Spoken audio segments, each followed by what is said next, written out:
You're listening to the Patriot Nation podcast.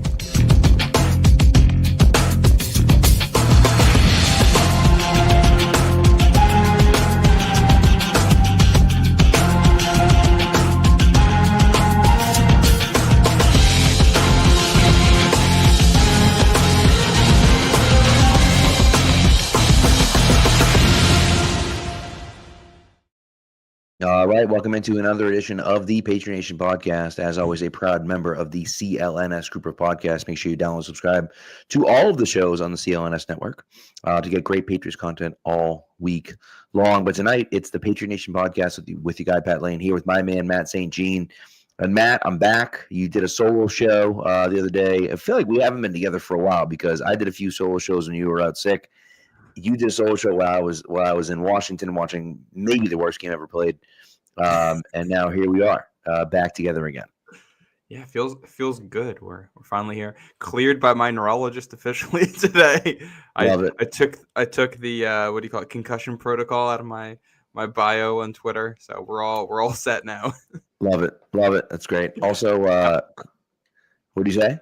Oh, I was going to ask how the trip was to Washington. The trip was a ton of fun. It was, thanks to the government shutdown, our flight was canceled 5 minutes before boarding. We went through TSA. We took an Uber. We took like the Logan Express into the city. It was just an absolute nightmare. And we're like, oh, okay. 5 minutes before we started boarding, they canceled the flight. So we're like, what are we gonna do?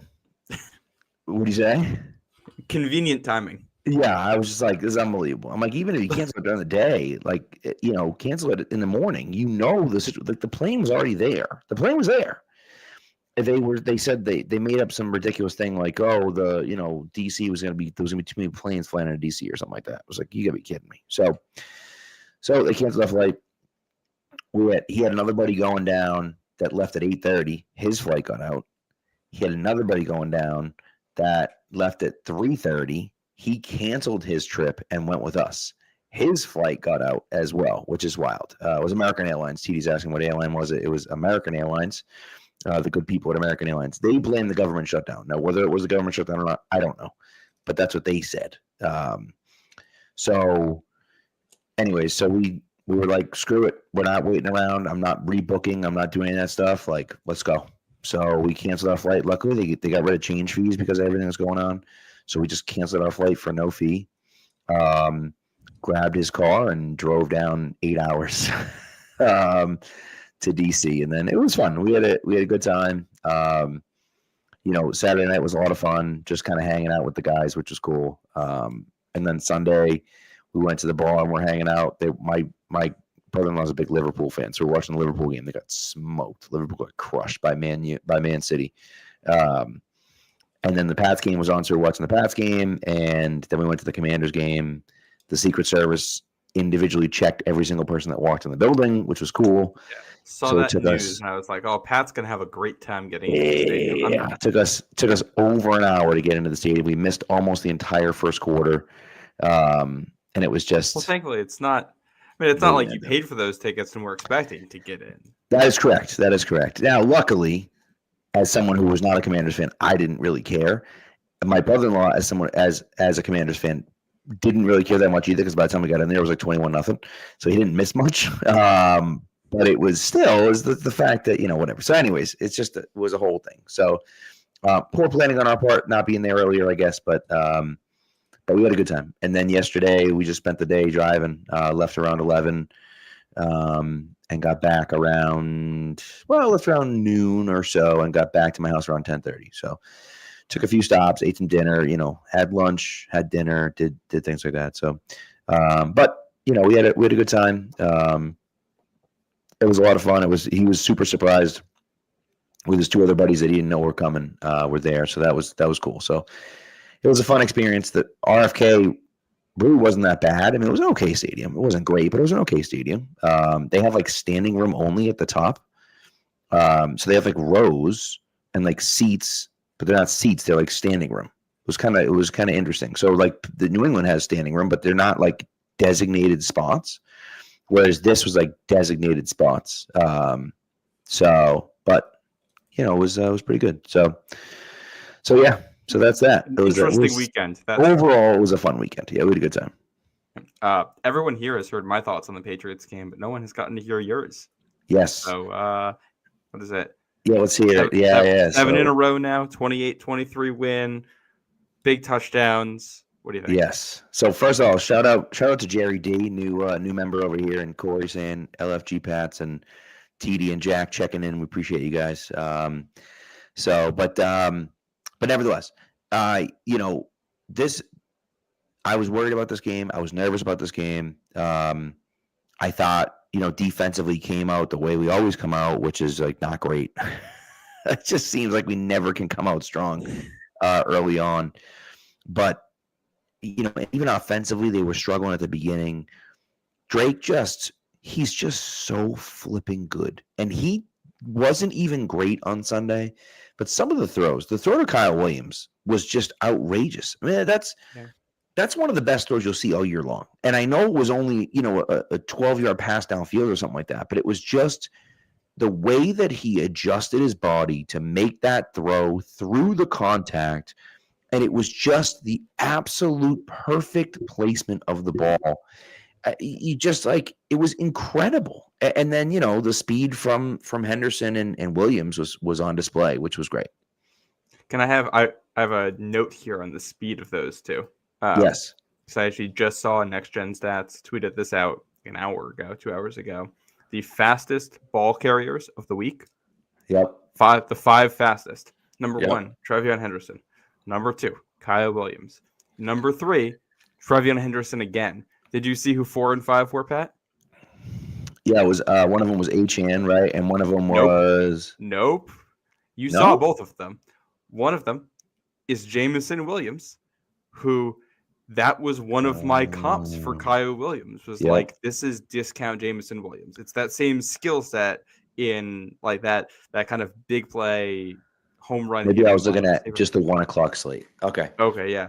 And then the 5th one is Jahmyr Gibbs, who people were comparing Trevion Henderson to. So it's our guys and the 2 guys in the NFL who they were compared to, which is, I think, pretty cool. Yeah.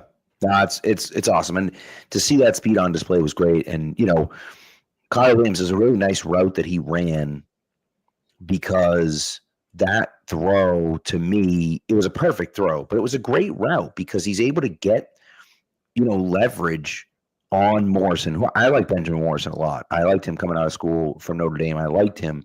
He can't stick with. There's no way he can stick with Kyle Williams running across the field and across the route. He just can't do it. There aren't many that can. Right. But the thing is that if Drake throws that short, that's a pick 6. And that's why it's so impressive, because that trail technique, he's right, it's there. He's got pressure bearing down on him. If it's not a perfect throw, it's a pick 6. And there's a lot of quarterbacks that won't even make that throw because, they're worried that if I don't make a perfect pass, it's a pick 6. And Drake doesn't have a problem making the throw because he knows that he can get it into the spot that he needs to get it into. And he does, and Williams does the rest. And you're just like, okay, like this is awesome. This is something special that we're seeing, out of a guy playing with confidence, playing within himself. And, it is what it is. But, I love that. I didn't love every play that Drake made. I thought he made some really bad plays. I thought he made some really bad throws. Obviously, the interception in the end zone was horrendous. Probably his worst throw of the year. Well, maybe not. The throw to who the hell is the rookie linebacker that I loved, got drafted in the first round, Schlesinger. That's the one where he said he forgot he was there. Right. So, but that decision-making wise was like, what? It's first down. Just throw the ball away. Like, what are we doing here? I want to make a comparison between those two throws too, because I think the pick in the end zone shows you how hard the Kyle Williams touchdown is. Like, yes. The reason the throw in the end zone ends up being a pick is because Matt Collins is running away from someone, and you got to find a way to lead him perfectly with that ball. And like, this is, I think, when you look at the accuracy concerns with May in college, it was primarily with two different things. One of them was throwing to the flats, oftentimes when he didn't get his feet set before doing it. And the other one was that on crossing routes, he had a tendency to throw behind his receivers. And like you see that on the Mac Hollins one, it's a pick because he throws behind him. Right. The fact that he's able to make that throw to Kyle Williams so accurately in that position while getting hit, I think shows, obviously there's room to grow with the accuracy, but just shows how far it's, risen from where it was 2 years ago. Absolutely. Yeah. Yeah. And so anyways, I thought that was awesome. I thought Tonga was a guy that just played his butt off, man. And, people have talked about it, and Vrabel actually praised the media for talking about it, but I loved the way he plays and getting him in the run game, the physicality that he brings to the run game. He just clears people up. And that last Travion Henderson play, that last touchdown by him, the Pats offensive line gets credit for, taking down 6 guys. He took down 4 of them himself. Like he seals the edge and then falls down. Will Campbell has a great seal block, falls over him, and 3 other guys fall because of it. And it's like, it's incredible. And it's one of those things that, you watch it and you're like, man, this guy just, he's coming at the line. That he's going to murder someone when he comes up there. And I think that it just brings that little bit of extra physicality to the run game. And, they haven't been the best running team. They have not been the best running team, but it worked. But did it? Like, it did work. But outside of their 3 long runs, they didn't really do anything. They had 2 super long runs and like a 16-yard run by Travion. Outside of that, I mean, listen, obviously, like those 3 are huge plays. But outside of that, they overall success rate wasn't high running the ball. Well, like Sunday is basically the football equivalent of finishing a baseball game with 3 hits, having all 3 be like solo home runs. Right. But that's basically what that was. But with Tonga, he is genuinely good as a blocker. Yeah. Because the issue a lot of defensive guys have if you try to put him in this position, it's one of 2 things. One, they're just not experienced with it, so they really can't make adjustments. You have to point them to a spot and say go, and they're just going to do that thing, and that's it. And the other thing is that a lot of times these guys aren't used to like moving in a straight line, trying to hit something from a distance like that, and they just don't have like the fine motor control and like body control to like make subtle adjustments to like make sure that you're hitting somebody at the right angle to actually block them. So it's not something they do. And Tonga's been good at both. There's a play, I forget where it was, they let him up at fullback, and like someone whiffs on a block, and because of that, Tonga's blocking assignment basically changes because he, as the fullback, you have to just hit the first guy coming through. And the first guy coming through changes because someone whiffs on a block, and he adjusts and hits him in what is genuinely a good block. Yeah, like, that's so hard to do, and he's just stepping in and doing it. I think he did some of this in college, so it's not totally foreign to him. But like, you should keep this package. This is a good thing to have. He's good at it. This is an asset. I agree. And listen, Jack mentioned, without the 2 long runs, Henderson averaged 1.8 yards per carry. And that's, and maybe he's a home run guy or bust, right? And I think that ultimately that's why he's not your lead bell cow running back, because he's not the guy that picks up 3 yards on a cloud of dirt. That's just not who he is. And I'm okay with that. Jahmyr Gibbs, to me, and I know Gibbs, is the comparison. Jahmyr Gibbs, to me, is a more complete back than Henderson is, right? Now, can Henderson develop into something that Jahmyr Gibbs has turned into? Because I think it took Gibbs a few years to turn into that. He could. He certainly could. But, I think that, I like where he's at right now. I like the fact that they're using him a little bit more, and they're getting him at the edge, and they're doing a nice job of sealing the edge. Listen, did Mac Hollins have an egregious holding call on one of his long touchdown runs? Absolutely. Yeah. But there's holding on every play in the NFL. Sometimes you're going to get away with it. Sometimes you're not. It just is what it is, And so, it worked out. Did we score a touchdown on the play before? the play before the Stephon Diggs touchdown, if Will Campbell doesn't get dragged down by the defensive tackle? We sure do. Well, so to be fair, I think if you call that one correctly, there's going to be 2 holding penalties, one on the offense, one on you're probably not wrong. Somehow Jared Wilson, the defender, and then Will Campbell form a human chain there, interlocking arms. That's a great point. Great point. So, yeah, but it's you play the game out that's played out there. They did a good job. Tonga on defense deserves credit here, by the way, because again we're giving it to him at fullback. Watching back the tape, Tonga and Corey Durden, Durden quickly becoming he was why did this guy make the roster 2 months ago, and now it's he is good when he's out there. He is strong. He makes some good plays, has a bunch of QB hits. And then there was I don't know if you saw in the Sights and Sounds clip or whatever, but when Diggs scores the end of the half touchdown, Durden's the first guy off the bench from the defense sprinting down the sideline to go celebrate.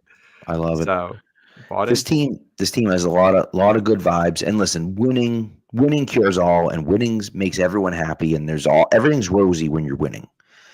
But I do think this team is approaching it the right way. There's going to be a lot of scrutiny on the Patriots these last few weeks, right? We got what, we're 10 games in, we got 7 games left. So it's going to be a lot of scrutiny on the Patriots these last 7 games.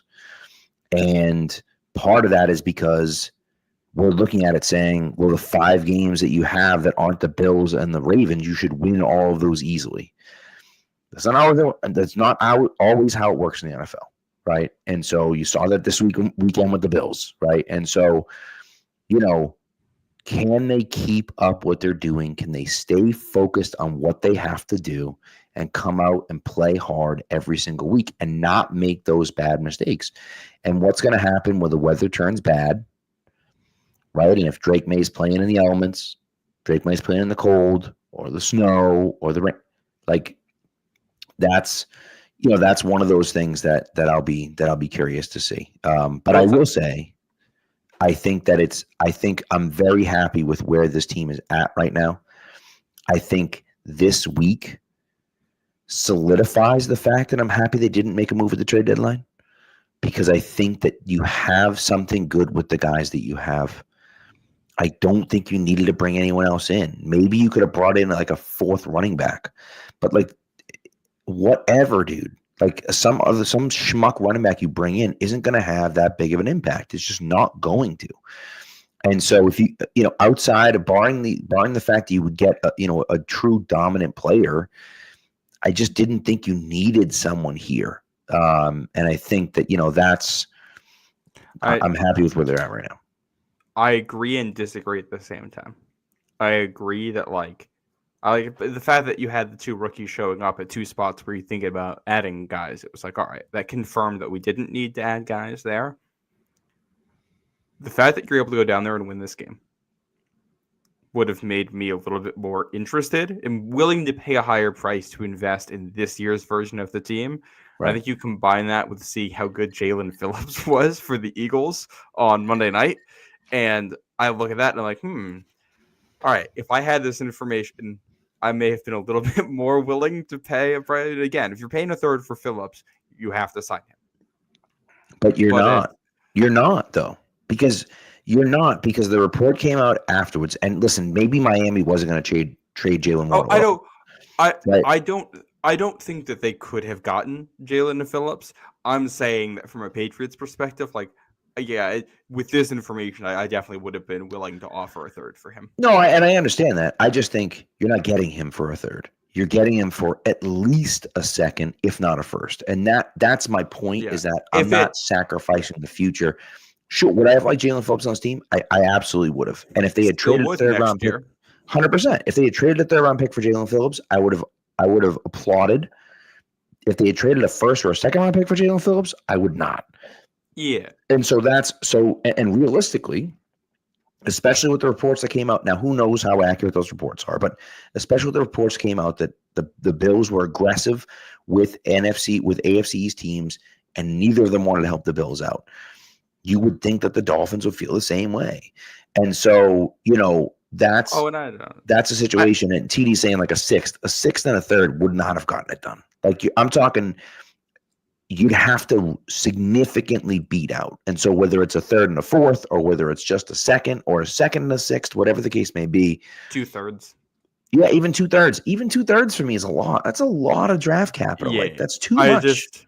My only point here is that for the price that he was actually traded at, I would have felt a lot more comfortable with that now than I was a week ago. Also, I definitely I think Caleb Von Chasen's our best edge now. I think he's playing better than Harold Landry.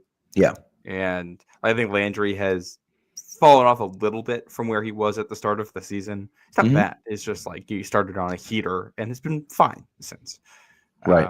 He's a clean. I also wonder how healthy he is. And actually, Randy just mentioned it as I said that. But like, I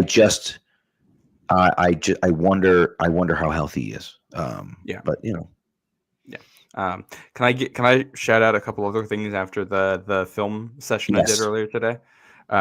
One, Craig Woodson, man, really good game from Craig Woodson on there. So he has a couple pass breakups. I want to talk about the third down one late in a second, but there was one smaller play that I just wanted to shout out. Like, I think one of the issues the Patriots had this is their worst run defensive game of the year.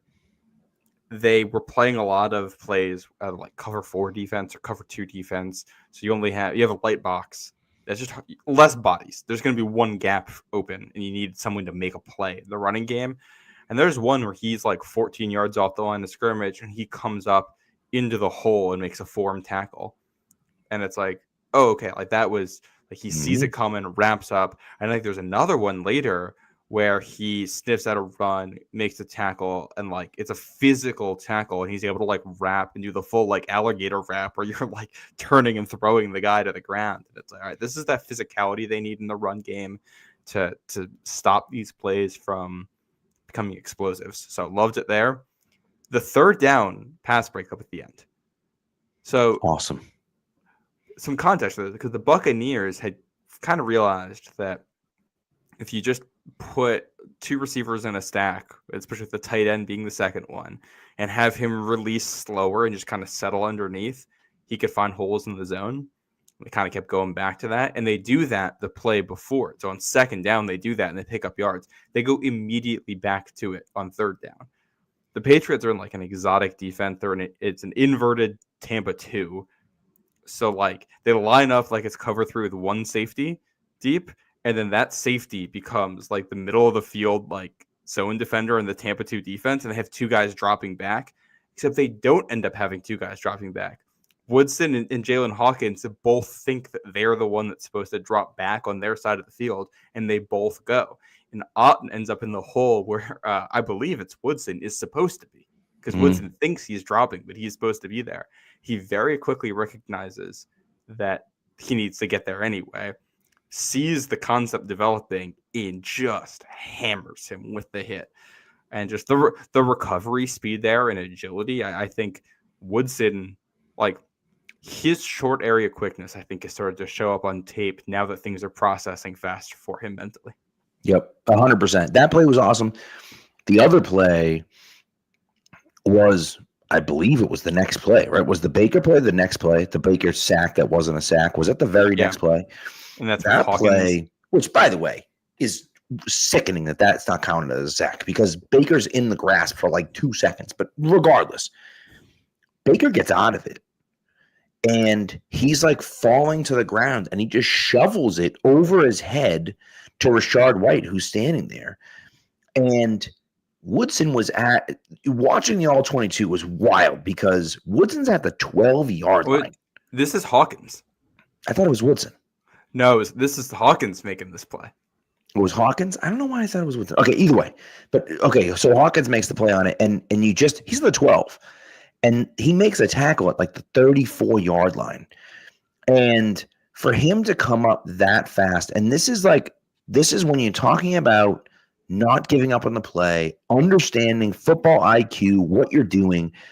You see Baker's going down, but you also see the eligible receiver that's right there. And so he comes up and then makes that play and takes him down, and you're just sitting there like, what a freaking play. Like, you don't realize, when you're just watching it, you don't realize how good of a play it was. And when they zoom out and you can see the all 22, you realize how far Hawkins had to go to make that play.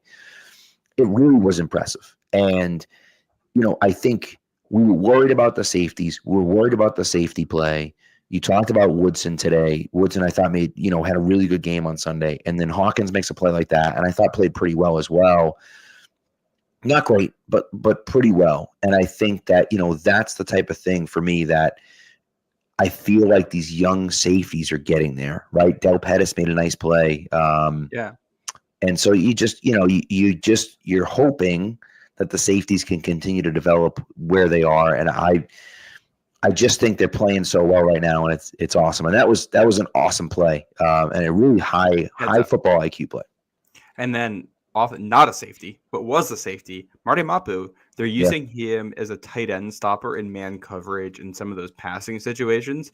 And he's been rock solid at it. I don't really trust him as a zone defender yet, but as a man coverage guy on Otten, he blanketed him. They only went to it 2 or 3 times, but he was all over him every time they did that. So heads up there. I do have a new least valuable person from this game. Who's that? That is, it could be one of a couple of people. It's either like the equipment manager for the Patriots or the staff down there in Tampa that managed the grass. The Patriots players were slipping all over the field. Yep. Constant issue the entire game. So I think equipment manager, we got to make sure the players have the right cleats for that kind of situation. And I look ahead. You're going to have a big game in Baltimore in December. I believe they have natural grass. Yeah, they have a grass field there. And you're going to have to defend both Derrick Henry and Lamar Jackson in that running game. The way they attack you side to side, you need your guys to be quick. You need your guys to be able to play in that environment. So I think that's the next time they play on grass. You need to take your lessons from this and make sure that you have the right. Yeah, you need to make sure that you have the right cleating situation for that, because you've got Marcus Jones slipping, Carlton Davis, Christian Gonzalez. Like, you can't, especially if you're gonna play man coverage, you can't play man coverage if guys are gonna slip like that. You kind of have to play softer because you can't play as fast. I agree. And that was a problem early on in the game, like right from one of the first plays. Yeah. You saw it a few times from a few different guys, and I think you're right. It's something they got to get figured out. 2 other plays. One play is the Travion Henderson long touchdown run. I just and TD mentions here, like, I just love the fact that he's looking at the sideline, asking them if he should score, right? And the heads up. First of all, the speed to be that far ahead of guys that he can do that, right? Like, and be like, oh yeah, I have the time to look over the sideline. But the fact that he's doing that, and then, just a heads up play to do it, I thought was great. And then the last play of the game for the Patriots, the last true play of the game for the Patriots, onside kick, Stephon Diggs, high paid player, quote unquote diva receiver, right? Who, whatever, right? People could talk whatever they want to talk about him. That ball goes up in the air, and you're going to get crushed. I mean, you're going to get crushed. You can't protect yourself because you got to full extend all the way up, and you're getting smacked. And he comes down with that thing and took a shot. And that, to me, the fact that it was Diggs, I just love the fact that it was Diggs, because he's a guy that he talks a lot, but he backs it up, and he's been backing it up, and he's been talking to, I love how he talked about he was hard on Travion in the locker room. He's hard on Travion, and it's that type of guy where you see that and you're like, oh shit. Like, if he's doing that, if Diggs, the high priced number 1 wide receiver, is doing that, I better be doing that and more, and I think that that's really, to me, like, personifies what this Patriots team is this year, and I loved seeing that. When I want to add on to that, you go over to the defense. Milton Williams was talking about how he needs to be a guy that, is always going to play through the whistle and always rally to the ball and always be the highest effort player out there. Like, that's just what you do. And the fact that these are 2 of your signature free agent additions. guys are bringing in from the outside. And it's like, you're bringing these guys in because they're good at football. You're not necessarily bringing them in because what they do for your locker room, and the fact that they're also doing this for your locker room. Yeah. And we talked about this, these guys aren't Tom Brady, but we talked about one of the Tom Brady advantages for forever was that he's the best player on the team. He's making more money than everyone else. And he's setting that tone of what the standard is for everyone by, he's not playing through the whistle as a quarterback, but obviously the stuff you do in meetings and all that. Yep. And it's not the same impact, but it's that same genre of the guys who are paid the most are willing to do all the dirty things that it takes to win. So therefore, everyone else knows we got to do that, or we're not gonna be here. But you see it, and you see it from the leaders in the team, right? Vrabel today gives them the opportunity to practice inside, and they say, "No, we're practicing outside. Yeah, it's going to be colder than it is on Thursday night. We don't care. Like, we need to be ready. This team needs to be ready for January. We're going to practice outside." May says, no shortcuts. There's no shortcuts here. Like, we're playing outside. This is we play in the elements. This is what we have to do, right? We're not a dome team. So when we get a chance to practice outside, we're going to do it. And I think that, that speaks volumes to who they are. Vrabel talked about how he was going to cut 25 minutes out of the meeting time. He's like, listen, I can cut 25 minutes. Like, no, it's too important. We can't be cutting minutes out of the meetings. And I think that what's interesting to me is that I think, and I don't know for sure, right? I'm not in Mike Vrabel's head. But I think to me that Vrabel's giving them those opportunities with the hope that they're going to turn around and say, no, we don't want that. Because he wants to instill in them that they're going above and beyond, that they're pushing themselves to be better, that, hey, you don't have to do this. And then they're saying, no, but we want to do this. This is how things need to be done. This is how we're going to win. Because he can go to the leaders and say that. And then the leaders can say, no, this is the way things have to be done. This is the way we're going to win. This is the way, that we do things around here. And I think that speaks volumes to who they have here and the types of players that, that they want to win with. And I just think like that to me it was just impressive, and I'm happy to see it. And again, I think it's a little bit of mind games with Vrabel where it's like, I'm going to give you these opportunities. I'm really hoping that you say no to them, but I'm going to give you these opportunities anyways. And then we can show the rest of the team that like, no, like we're not taking shortcuts here. Yeah, it's the Jets. Yeah, they suck. We don't care. Like, we have to prepare because any team could beat any team any week. And I think that's awesome.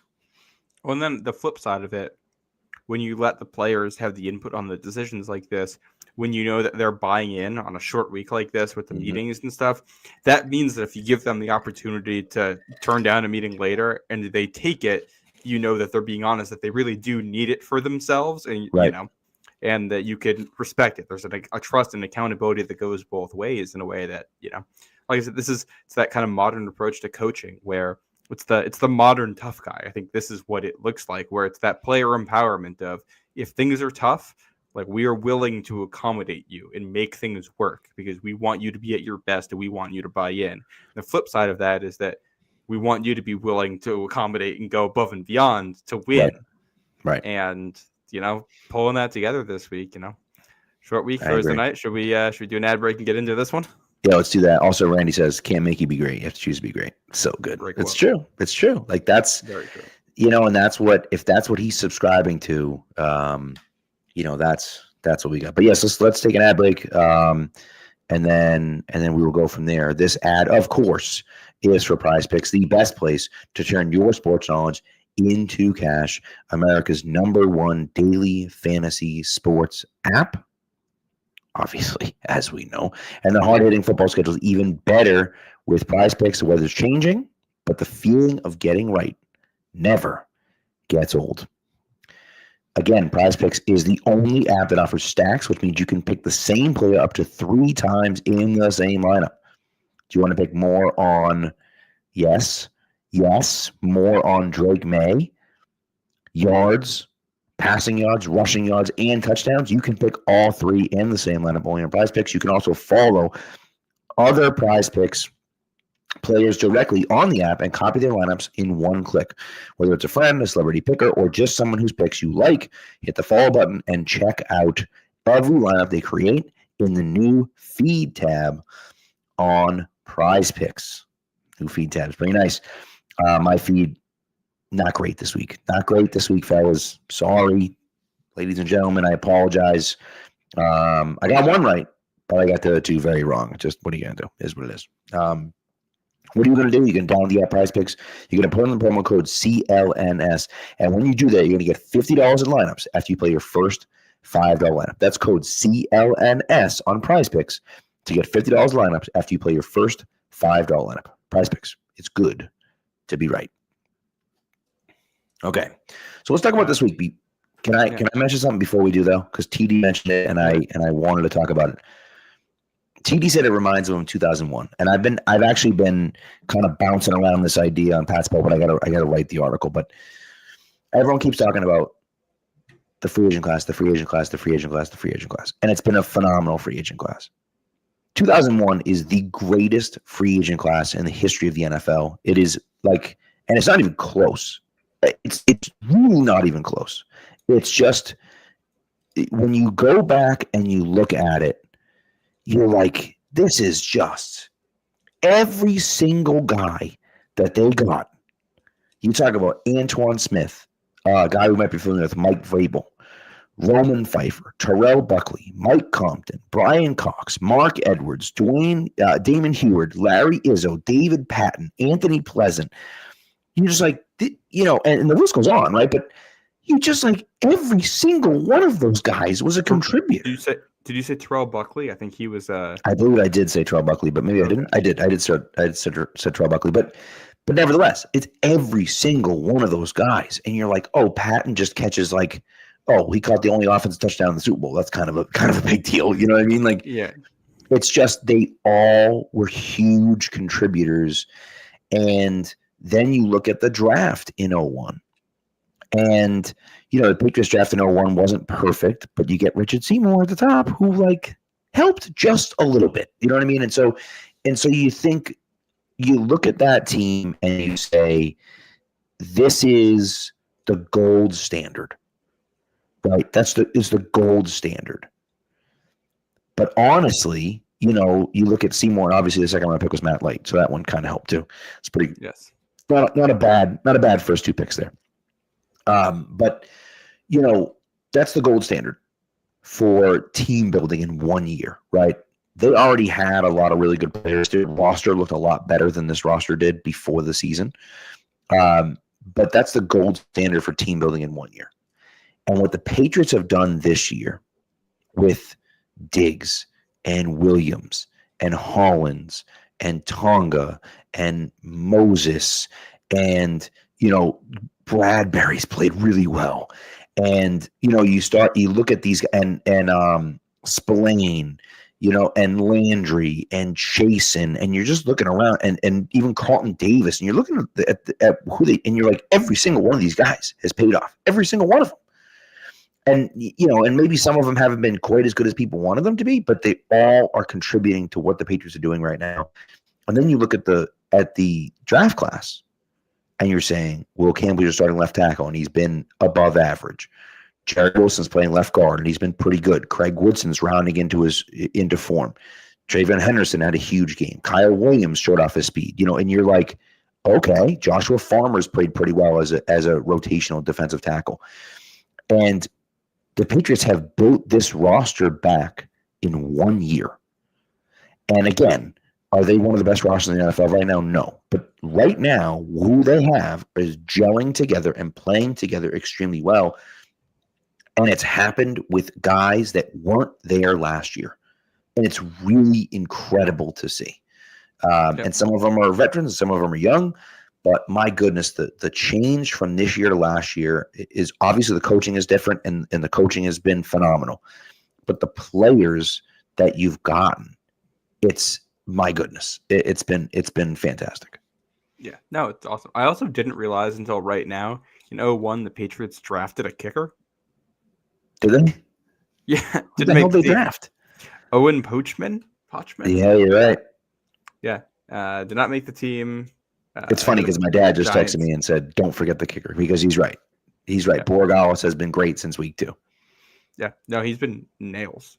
Yeah, well, it's obviously we just did the thing on the 0-3 Pats, and I think there's some similarities there. This team has blown out more opponents than the 0-3 Pats did. That's for sure. That's definitely. But I think it definitely has that same feeling of like, when that transition into October hits, all of a sudden things are like humming, and the way it has coalesced attention around the Patriots out of kind of like thin air in that moment. Mm-hmm. I don't remember 0-1, but from what we did in 0-3, I think there's some similarities there. We obviously will see how this ends, but the Patriots have a very real chance of getting, like, not just winning AFC East, but getting the number 1 seed in the AFC right now. If you don't mess up and you split the games between Buffalo and Baltimore, you have very, very good odds of having home field advantage in the playoffs and a bye, which is insane. But to do that, got to be the Jets this week. Well, that's 100%. I agree with you. By the way, Jack mentions Dan Copen. He was actually in the 0-3 draft class, not the 0-1 draft class. But Patriots legend. Yes, Patriots legend Dan Copen.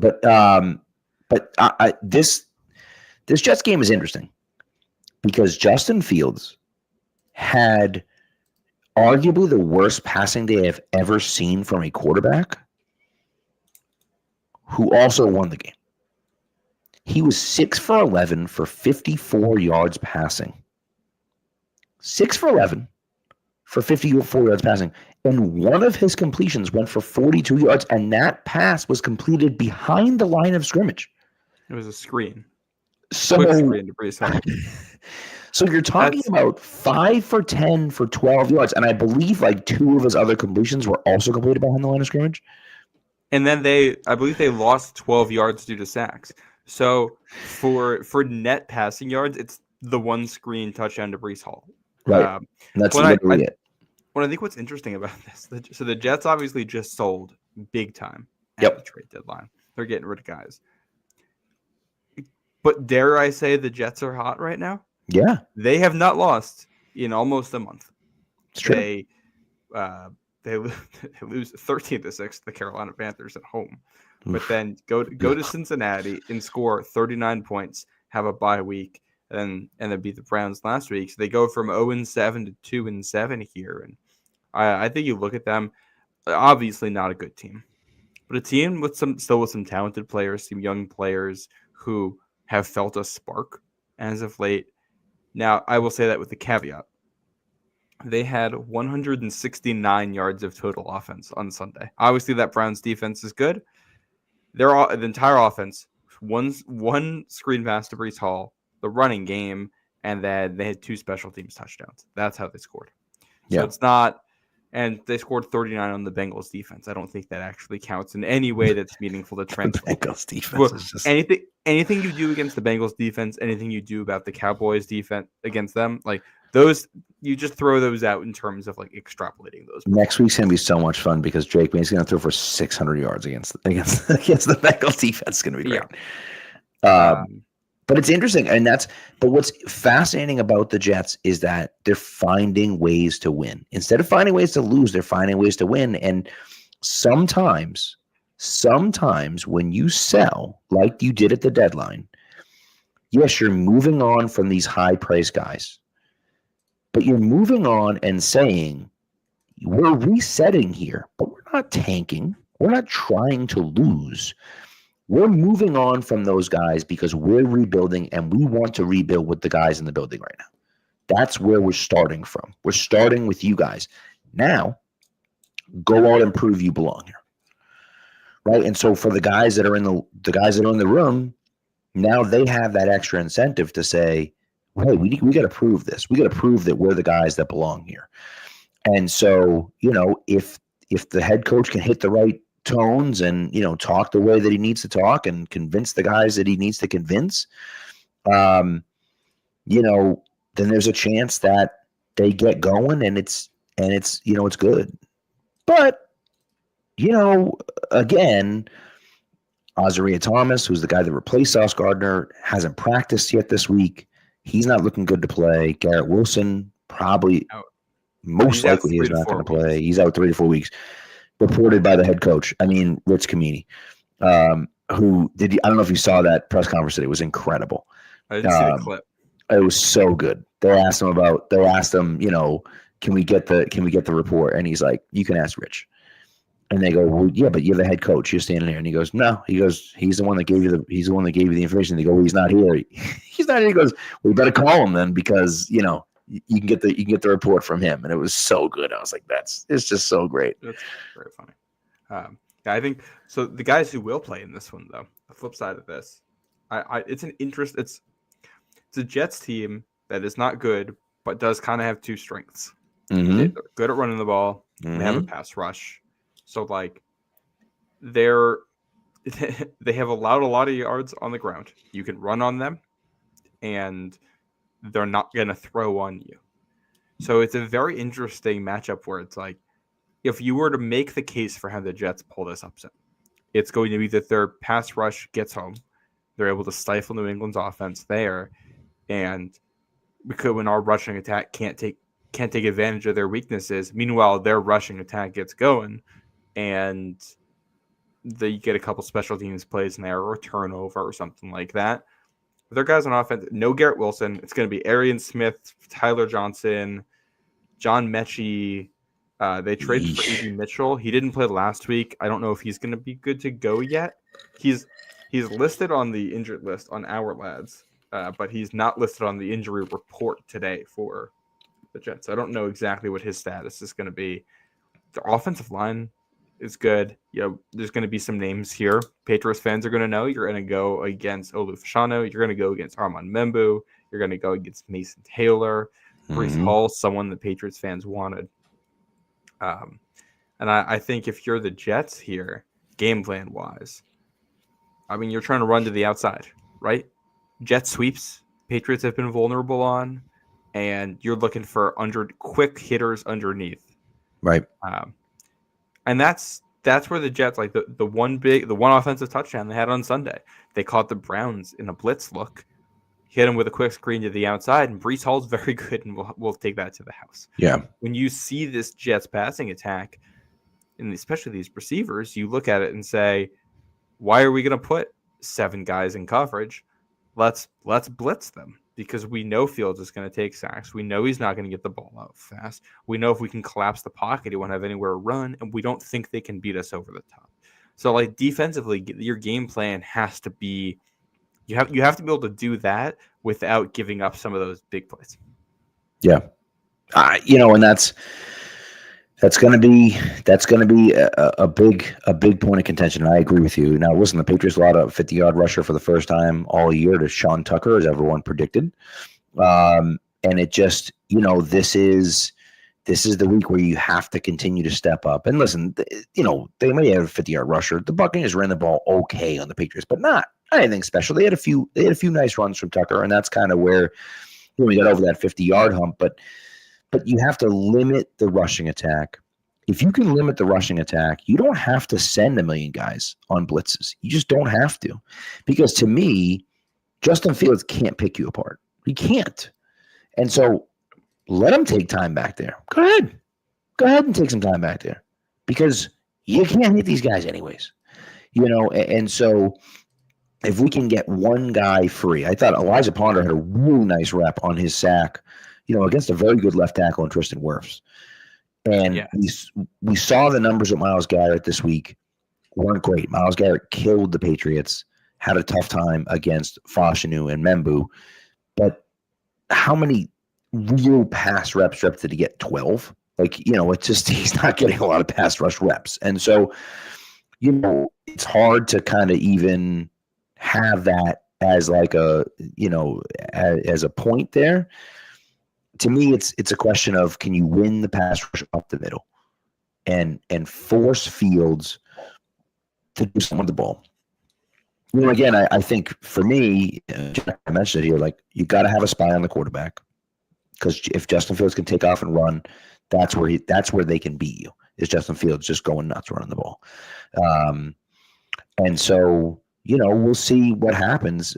at the end of the day. But I think the Patriots should be able to stop this team. I think their strength on defense is their rush defense. They should be able to at least contain, if not stop, at least contain Breece Hall enough to the point where they're not going to be losing to the Jets because of Breece Hall running the ball. And then offensively, you have to be able to run the ball effectively if you're the Patriots. You just have to, because you can't let them just tee off. Will McDonald's a very good pass rusher. You can't just let them tee off and come at you because you can't run the ball. You have to be able to run the ball effectively. And so, listen, this is what it comes down to. But I just think the Patriots are so much better than the Jets that they should come out on this Thursday night and just crush them. But that's what you hope for. We'll see. Well, I think I want to be aggressive on defense. I think only like I think you want to put like eight or nine guys in the box when you can, just because I think the Jets they're going to want to run on you. That's what the identity of this team is. Mm-hmm. And I'm just not. If Justin Fields beats you over the top, Justin Fields beats you over the top with a throw.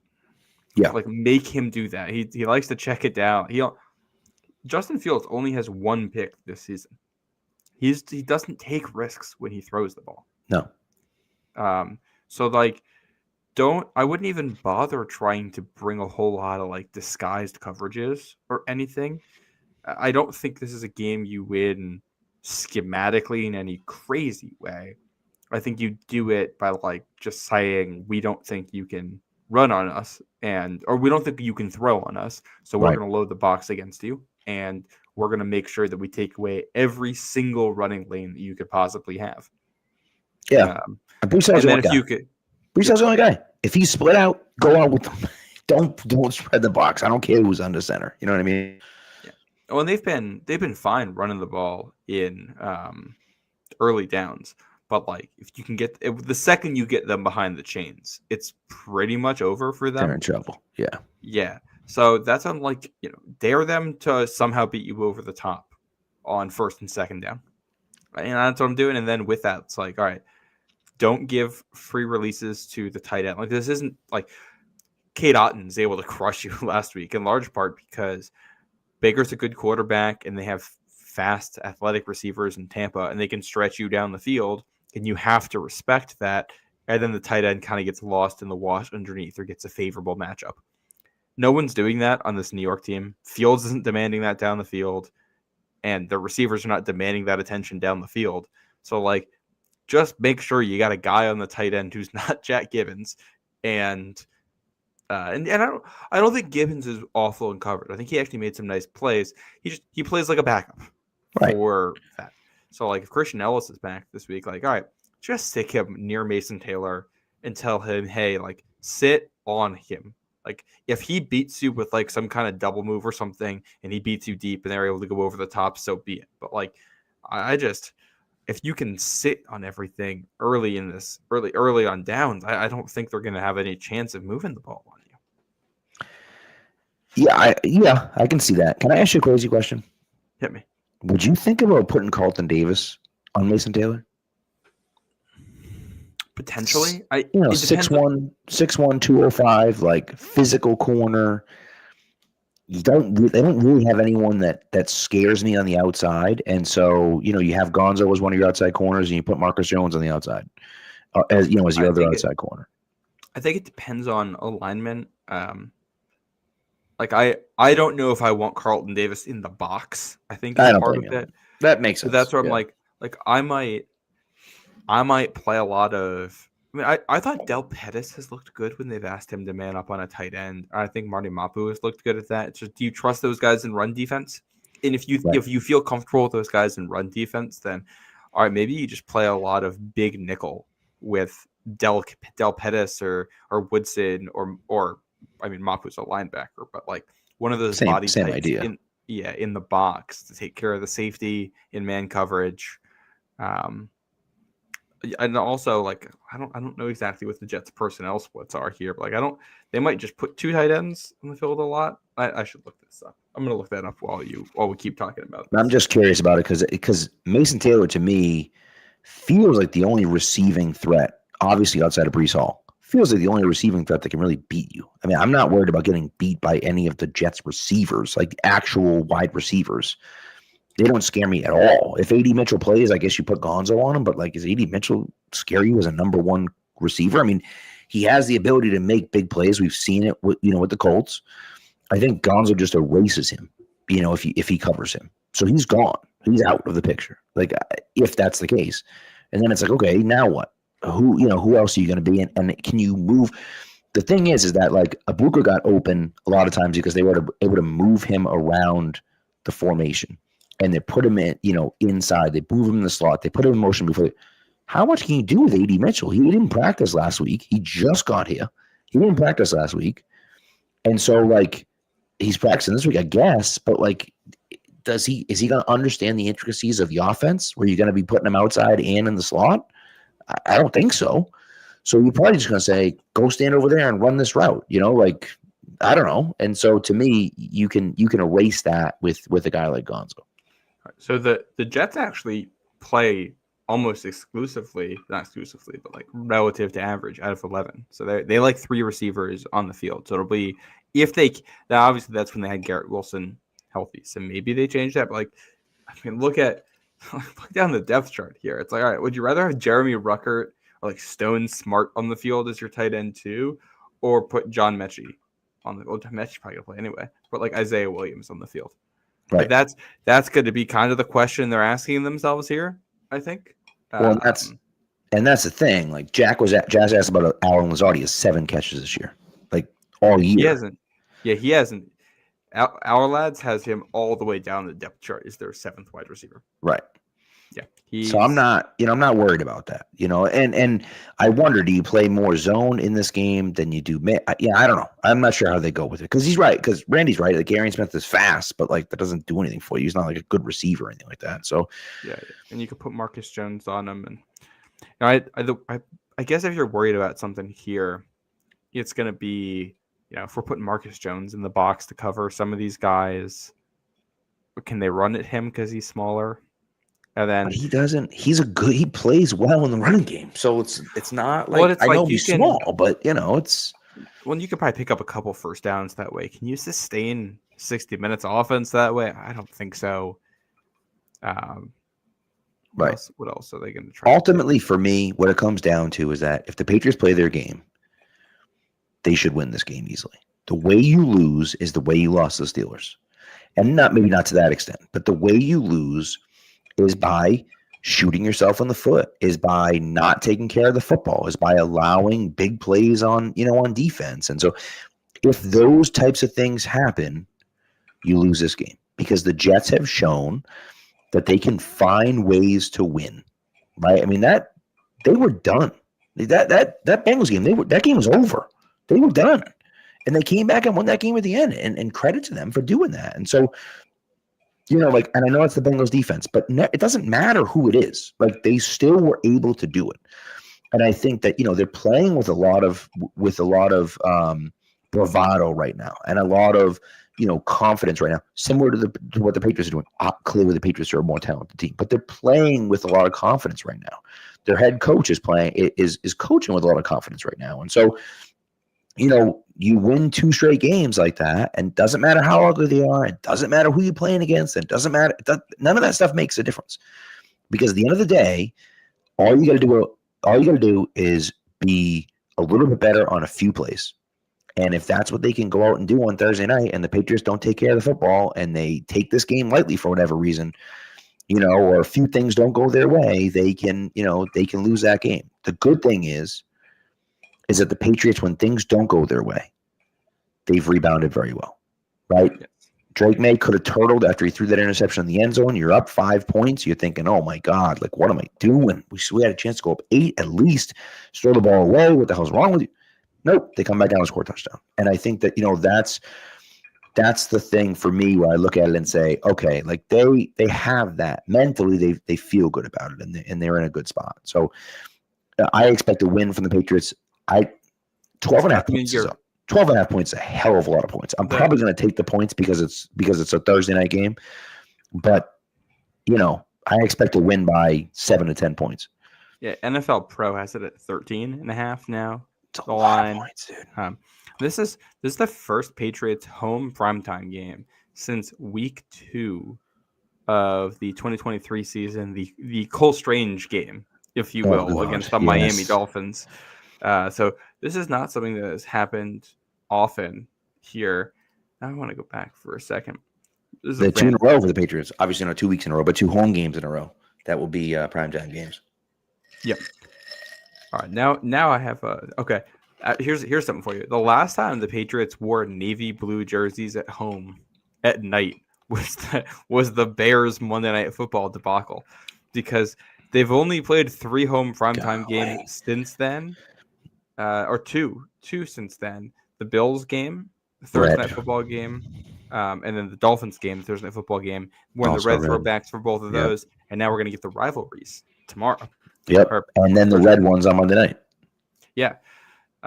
Would love to see them just break out the blue and silver for a one of the primetime home games at one point here. Well, the Bills game, I assume, is going to get flexed. I doubt it will go all the way to Sunday night. I'm sure it'll be 4:30.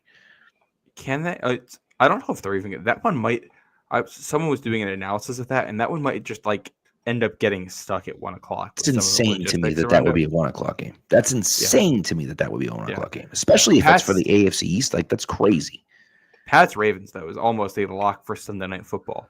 So that will get moved, and that'll be a road primetime game. Yeah. When the Patriots have the ball here, real quick, I think it's just find a way to run. Ramondre Stevenson's back at practice, so like I'm running a lot in this one. And I think Drake May is going to play well, and I think you can beat them through the air. But I mean, the Jets have a decent pass defense, I think top half of the league, and you can win this game running. So, and then the only other key to victory: don't mess up on special teams. 100%. 100%. To me, Thursday Night Football is about who's the better coached team and who's the better prepared team. It's those two things is really what matters. And I hope the Patriots are the better coached and prepared team. I think they are, but we'll see Thursday night. Hopefully Vrabel has that same hatred of the Jets that Bill Belichick did. I hope he will. Hopefully it's been instilled in him from his years in the Patriots. We'll see what happens. But also, James has a request here.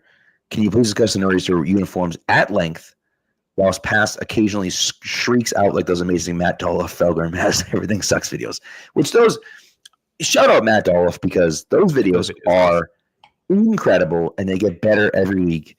And the Maz screaming bit is hysterical. What do you think about the Nor'easter? I really like them. I'm also a little bit concerned they're not going to look quite as cool actually on the field as they do in the promo shoots. Yeah. So I think I'll start with the stripe on the shoulder. Mm-hmm. I think they did a really good job of blending that classic, like the over-the-shoulder stripe that we've seen in New England for forever, with the current uniforms, with the throwback uniforms, that kind of design, with the tail of the Patriots logo. Yeah. And like, it's a really good way to nod to the 90s Patriots uniforms that had the big Patriot on the shoulders. Yep. While keeping it within kind of the constraints of what has been the typical Patriots uniform, which also kind of like the Dynasty uniform. The Dynasty uniforms have the silver stripe. It's just one color stripe, but it is kind of that arcing thing over the shoulders. So I think they found a way to do something that is new, that's clearly modern, that's clearly different, that also 100% fits within the Patriots brand. That I think is awesome. The detailing on the numbers, clearly an homage to the 90s team, and with the detailing on them, I think they look really cool. So all that stuff, and the red stars on the collar and all that stuff, I think look really cool. I like the fact that they're sticking to a classic color combo too. If you wanted, you could use this as an excuse to be like, all right, we're gonna go wear head to toe black, or we're gonna go wear head to toe navy. We're gonna break out a navy helmet and do something like that. And it's no, this looks like a football uniform. So it's all right, we got the white, the blue, the white, the blue. It's contrasting colors and all that. My biggest concern here is that it's kind of like a doled out blue, and it looks great, but then we might see it on the field, and it's like, oh, it kind of looks like they're just wearing gray jerseys with white pants, and like and you won't see any of the red that's in there in limited quantities from a distance, and it might just kind of look washed out. Yeah, and kind of boring. I hear that. By the way, they look great. Storm Blue, as James is requesting. But no, I honestly, I'll tell you, I didn't love him when I first saw him. I didn't love him in the promotional shoots. I've been to the pro shop since, and you get to see it up close. And when you see the jersey, at least for me, when I saw the jersey up close, I was like, okay, I get it. It looks good. Like, I like the color of it. It's a little bit more blue than I expected. It's almost like a different shade. I don't know how to explain it. It's a little bit of a different shade of blue. I am worried, like you said, I am worried that it does look a little too gray on the actual broadcast. But I think they look cool. I like them. I think the players like them a lot. I mean, who knows? That's what they say. I mean, what are they else going to say, right? This looks stupid. But I've never seen one of those where the players hate the uniform. Right. Not once. No, of course not. Even when they're ugly. The one thing I wish they did is they kept the red tails. I wish they had kept the red tails on the Patriots logo. I know that they want the logo to kind of all be the same color, but if they had kept those red tails, and I also think if they had kept the red tails on the Patriots logo here, right, on the helmet, and then they had done that on the sleeve as well, that would have been really cool. That if they had done like the stripe too, right, so that all that, like, that one stripe would have been red here on the pant and then on the back of the logo. That would have looked really cool because that red would have popped a lot more. But it's well, and it's like it is clearly something that like will look good as a fashion jersey. Like if you buy one of these and wear it, it looks fantastic. They look good in person. The detail work is fantastic. It's just that when you're watching a football game, like you're watching from, pretty far away. Like the TV, most of the time you're not going to see most of those details. And like, well, maybe they just end up looking. Maybe they'll end up looking a little bland there. But I mean, that's fine. I think I'm going to buy the winter hat. I love the beveled NE logo. I love it. It looks like this one, but it's got it's real nice. So I think I'm going to get the I was looking into like a sweatshirt or a t-shirt or something like that, but I like the hat has the 6 stars on it too. It looks cool. So I think that's what I'm going to end up doing. But so what are they going to? So, like, I don't know the specifics of the rivalry program. I don't know if this is a 1-year thing or if we wear these next year too. So I don't know, but I think that they're introducing them in, like, because what did they do? Did they do two divisions? 2 divisions. So I think they'll do 2 divisions again next year. I know it's 2 divisions next year. I just don't know if we also still keep. It's a good question. Like, do the Patriots have? Then does every team have a rivalry game, and then by the end, every team has one rivalry game, and it's like a year? I don't know. But then my follow-up question to that: so they've got the 6 red stars on the collar, right? Yes. For the 6 Super Bowls? No. Oh, it's for the 6 New England States. It's for the 6. So I was going to say, like, what happens when we have to change the number of stars next year was going to be my question. But right, yeah. Oh goodness! No, I think they're fun. If you've played Madden at all, by the way, it has an alternate field design for this game. I don't know if that's reflective of what's actually going to happen. That'd be kind of cool.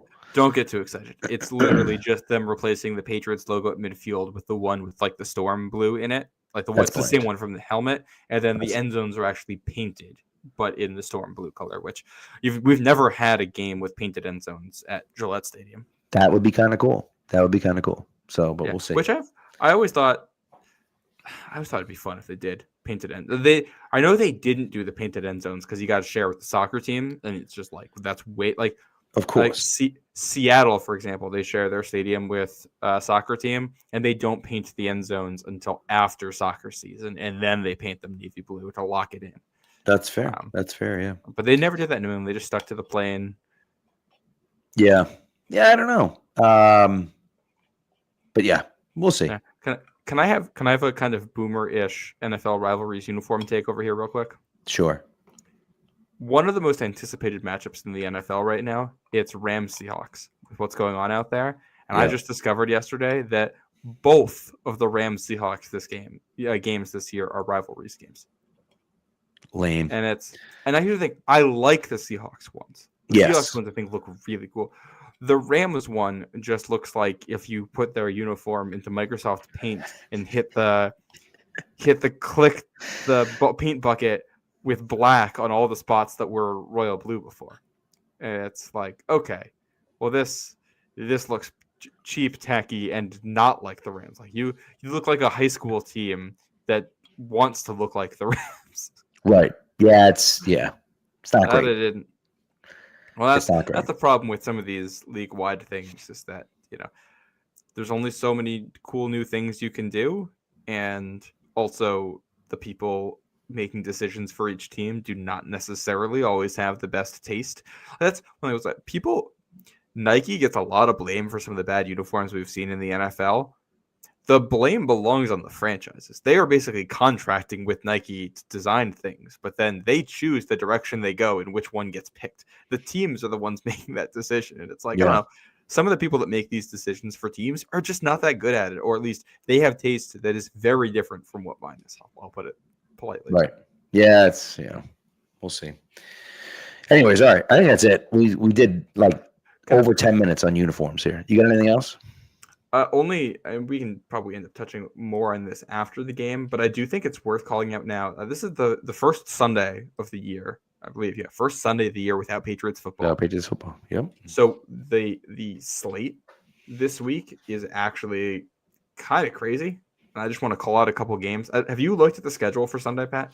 Bills Bucs. I'm excited about Bills Bucs. So, Bills Bucs is a 1:00 game. It's wild that that's a 1:00 game.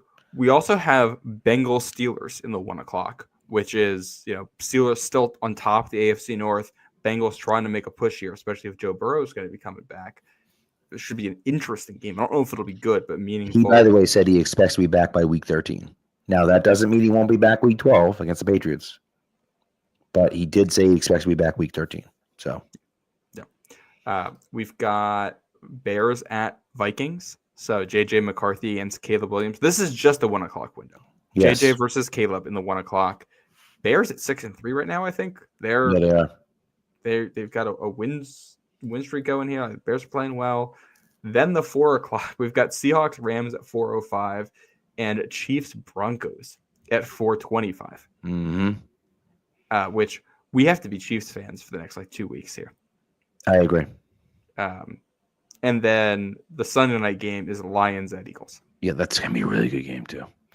So that is just – and then there's also a 9:30 game, which is Commanders Dolphins, which should be fun to laugh at. I don't expect anything. Don't watch the Sunday morning game or the Monday night game. But outside of those games, there's a lot of good games. It's one of those things that I think that the Patriots not playing is pretty cool because you get to sit down and watch some football, which is nice. So yeah, this would be a good day for it. And there's a couple of these coming up for the Patriots because we have a Monday night game coming up too. Yes, so we do. We're gonna have in the next 4 weeks. There's only one Sunday with Patriots football. It's Thursday this week, then a Sunday against the Bengals, then a Monday night, and then the bye. Yep. So we got a couple of weeks here where you'll have an opportunity to just sit and enjoy a Sunday slate. And you come back, maybe that Bills game gets flexed, but if that Ravens game gets flexed, then that'll be 1, 2, 3, 4 times in 6 weeks where you'll just be able to sit and enjoy the early afternoon, late afternoon slates without Patriots being in them. It's very true. Someone did ask about, I think it was Zach, Yeah, Zach asked about when will the post-game podcast go live. I would think it's probably going to be Friday. I'm going to be at the game. Friday? Okay. So I would think Friday only because we can't do it. I'm not going to do it at 1:00 on Thursday night unless you want to do it yourself right after the game. That's up to you.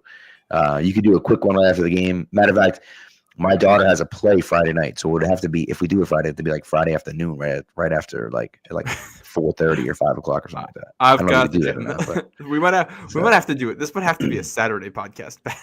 and we could do that too. So the delayed reaction pod. Yeah, we'll figure it out. My daughter is not starring because she's in the ensemble, but nevertheless, she's performing in her first high school musical, which is pretty exciting. So they're doing Little Shop of Horrors, and she is in the ensemble. So it's pretty cool. So that'll be my Friday night, and then my parents and my sister-in-law and her husband are going Saturday night. We're going Friday night with my in-laws and my sister and her husband too. So it'll be so it's nice. Everyone will kind of be out supporting her, so that'll be fun. So but I will have time on Saturday. So we could theoretically do Saturday nightish. We'll see. So we'll talk. And if nothing works, I can do a quick 30-minute pod Thursday night after the game. Yeah, we could do that too. Top line takeaways and go from there. Yeah. A lot of solo pods. I know. What a season for the solo pod. I know. It's been a lot of them. So, but what we could also do is if you did like a super quick Thursday night one, we could also do our regular Sunday night podcast and do like a breakdown then. We could, and that could be a more casual kind of, look at things. Yeah. So, although I'm gonna be honest, I kind of want to sit and watch that Lions Eagles game. Yeah, I know. I get that. So enjoy that. But anyways, all right. Well, that's all. Well, thanks for coming through, everyone. We appreciate you guys. And we'll talk to you guys, I don't know, some point this weekend after the Pats game. Enjoy the Thursday night game. Hopefully those uniforms look good. And, we'll see what happens. Be good to each other and go Pats.